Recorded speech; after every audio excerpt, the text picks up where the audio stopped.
ഇന്ന് രാവിലെ മുതൽ വയനാട്ടിലെ ദുരന്തബാധിത മേഖലകളിലും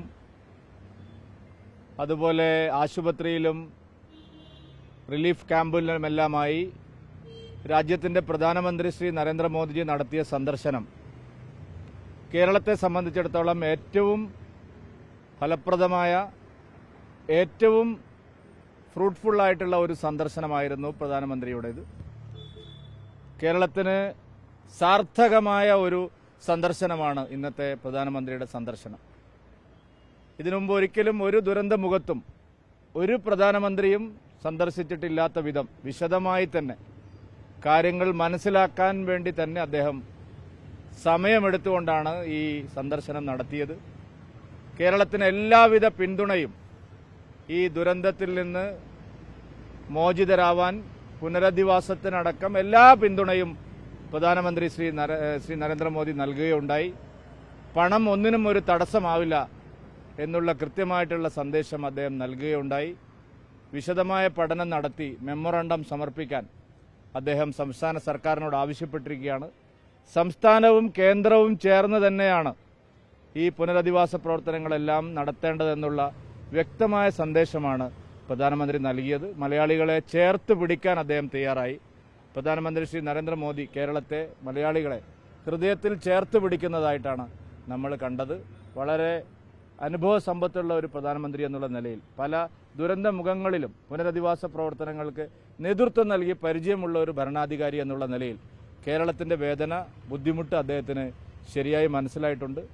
വളരെയധികം സാർത്ഥകമായിട്ടുള്ള ഒരു അർത്ഥപൂർണമായിട്ടുള്ള ഒരു സന്ദർശനമാണ് ഇന്ന് നടന്നത്. മുഴുവൻ മലയാളികൾക്കും വേണ്ടി ഞങ്ങൾ പ്രധാനമന്ത്രിക്ക് പ്രത്യേകമായിട്ടുള്ള നന്ദിയും അഭിനന്ദനവും അറിയിക്കുക. അതിനെ സംബന്ധിച്ചുള്ള പാക്കേജ് പ്രഖ്യാപിക്കുമ്പോൾ വിജയൻജി ആദ്യം ഇതിനൊരു കണക്ക് കൊടുക്കണം. അല്ലാതെ അത് നമുക്ക് എല്ലാവർക്കും അറിയുന്ന കാര്യമല്ലേ. അത് സംബന്ധിച്ച് ശാസ്ത്രീയമായിട്ടുള്ള റിപ്പോർട്ടുകൾ വേണം. എന്തൊക്കെ നഷ്ടങ്ങൾ ഉണ്ടായിരിക്കുന്നു, ഏതൊക്കെ മേഖലകളിലാണ് നഷ്ടം ഉണ്ടായിരിക്കുന്നത്, അതിനെ പുനരധിവസിപ്പിക്കാൻ എന്തെല്ലാം തയ്യാറെടുപ്പുകൾ നടത്തണം, അതിനൊക്കെ ആവശ്യമായിട്ടുള്ള ഒരു തയ്യാറെടുപ്പ് നടത്തണം. അതുകൊണ്ട് അതിനുള്ള മറുപടിയാണ് പ്രധാനമന്ത്രി അദ്ദേഹത്തിന്റെ പ്രസംഗത്തിൽ തന്നെ പറഞ്ഞു. നിങ്ങളെല്ലാവരും കേട്ടു.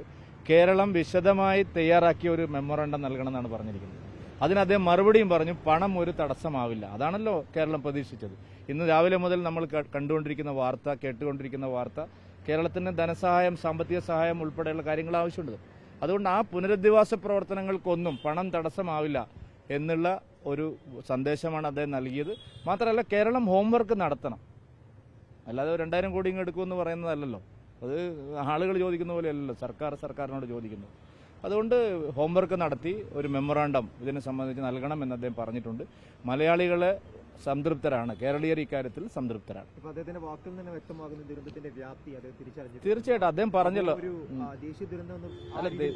ഞാൻ പറഞ്ഞല്ലോ, ഈ കാര്യത്തെ സംബന്ധിച്ച് എന്താണോ കേരളീയർ, വയനാട്ടുകാർ ഇപ്പോൾ ആഗ്രഹിക്കുന്നത് അത് ഇവിടെ യാഥാർത്ഥ്യമാക്കുക എന്നുള്ളതാണ് പരമപ്രധാനമായിട്ടുള്ള കാര്യം.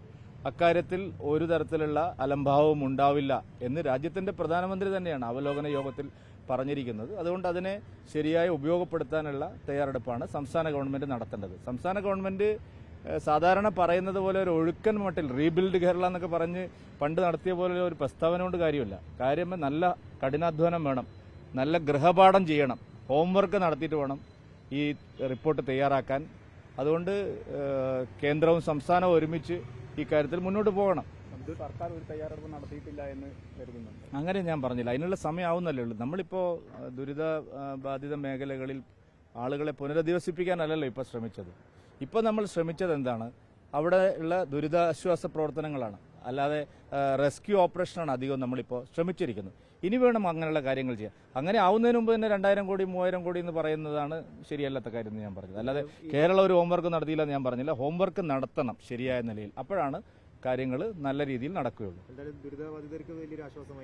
തീർച്ചയായിട്ടും അത് അദ്ദേഹത്തിന്റെ വാക്കുകൾ കേട്ട എല്ലാവരും, അതിനെ പോസിറ്റീവായിട്ട് എടുത്തിട്ടുള്ള എല്ലാവർക്കും അറിയാമല്ലോ നരേന്ദ്രമോദി എങ്ങനെയാണ് ഈ കാര്യത്തെ കണ്ടത്, എത്ര സമയം എടുത്തിട്ടാണ് ഈ കാര്യങ്ങളെല്ലാം ചോദിച്ച് മനസ്സിലാക്കിയത്, അദ്ദേഹത്തിന് ഇതിനുള്ള ദുഃഖം എന്താണ്, കുട്ടികളുടെ കാര്യം മുതൽ എല്ലാ കാര്യങ്ങളും അദ്ദേഹം പറഞ്ഞ് മനസ്സിലാക്കിയിട്ടുണ്ട്. മാധ്യമങ്ങളെല്ലാം ശരിയായ നിലയിൽ അത് റിപ്പോർട്ട് ചെയ്തിട്ടുമുണ്ട്.